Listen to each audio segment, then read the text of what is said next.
इम्तिहान में 100% नंबर्स हासिल करें।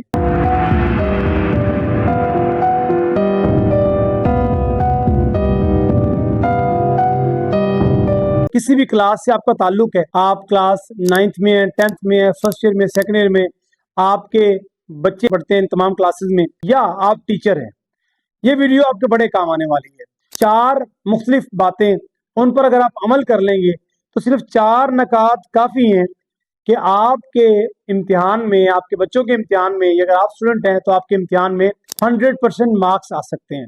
इन 4 बातों को नोट डाउन कर लें ताकि ये वीडियो आपके काम आते रहे। नंबर 1, याद रखिएगा, आप किसी भी क्लास में हैं, चाहे आप यूनिवर्सिटी में भी हैं और ग्रेजुएशन कर रहे हैं या मास्टर्स कर रहे हैं, तो handwriting plays a very very important role. ये कहने को आम सी बात है, लेकिन इस पर ज्यादा फोकस नहीं किया जाता। याद रखिएगा, पिछले कई सालों से मैं दरस तदरीस के शोबे से मुंसलिक हूँ और मैं देखता हूँ कि हैंड राइटिंग जिन स्टूडेंट्स की पुअर होती है उनके मार्क्स भी कम आते हैं, और मार्क्स कम आना पाकिस्तान जैसे मुल्क में एक अजाब है, एक बड़ा मसला है। ना तो आप किसी अच्छे कॉलेज में एडमिशन ले सकते हैं, ना किसी अच्छी यूनिवर्सिटी में आपका दाखिला हो सकता है, और अगर आप MBBS में एडमिशन लेना चाहते हैं, ना आपका एंट्री टेस्ट है उसके लिए क्वालिफाई कर पाते हैं। सारी बात है, एंट्री टेस्ट तो आपका MCQ टाइप होता है, but first year second year में आपके मार्क्स कम आते हैं।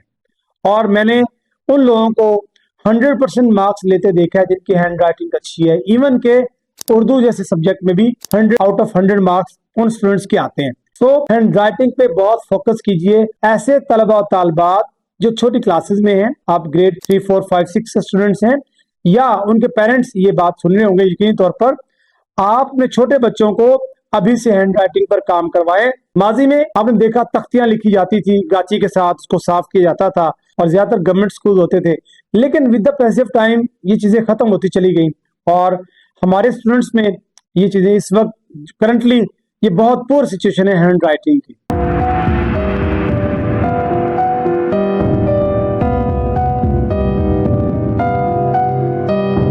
नंबर 2, ट्यूशन पढ़ें, मगर गैर जरूरी ट्यूशन पढ़ते हुए अपना वक्त बर्बाद मत करें। याद रखिएगा कि ये ट्यूशन पढ़ना आज के दौर में फैशन बन चुका है।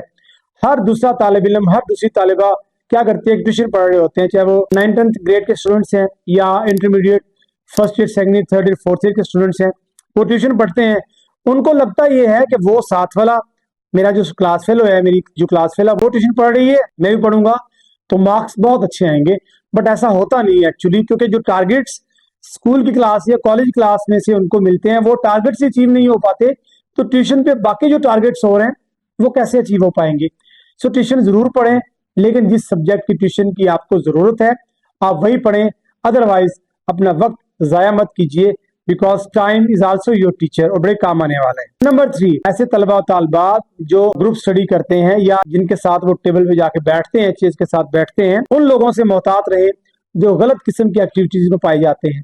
मुझे याद है जमाने तालिब इल्मी में मेरा क्लास फेलो होता था, वो मुझे यकीन तो सुन रहा होगा, मैं नाम नहीं लूंगा उसका, तो मुझे हमेशा वो डिस्टर्ब करने की पूरी ट्राई करता था कि अभी क्लास का लेक्चर होने वाला है, ठीक है, तो फलां काम हम कैंटीन पे जाकर करते हैं, वहां से खाना खा लेते हैं। लिहाजा ऐसे दोस्तों की सोबत से बचें।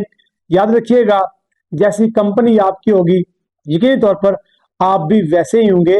भले आप पहले वैसे नहीं थे और आप कहते भी हैं कि मेरे दोस्त बुरे हैं तो क्या बात है, मैं तो अच्छा हूं, बट ऐसा होता नहीं। आपने सुना होगा कि एक मछली पूरे तालाब को गंदा कर देती है। नंबर 4 और आखिरी बात, कंसिस्टेंसी से काम करें। आपने टेस्ट की तैयारी करनी है, पेपर की तैयारी करनी है, कोई चैप्टर रेडी करना है, आपने 4 दिन बाद आपका टेस्ट होने वाला है, आप सोचते हैं कि मैं आखिर 2 दिन पढ़ लूंगा या आज पढ़ लेता हूँ बाद पढ़ लूंगा, तो याद रखिएगा अगर आप मुस्तकिल मिजाजी के साथ काम नहीं करेंगे, अपने पेपर्स की तैयारी नहीं करेंगे, तो यकीनी तौर पर नाकामी आपको देखनी पड़ेगी, आपके मार्क्स कम आएंगे और मुमकिन है आप फेल हो जाएं।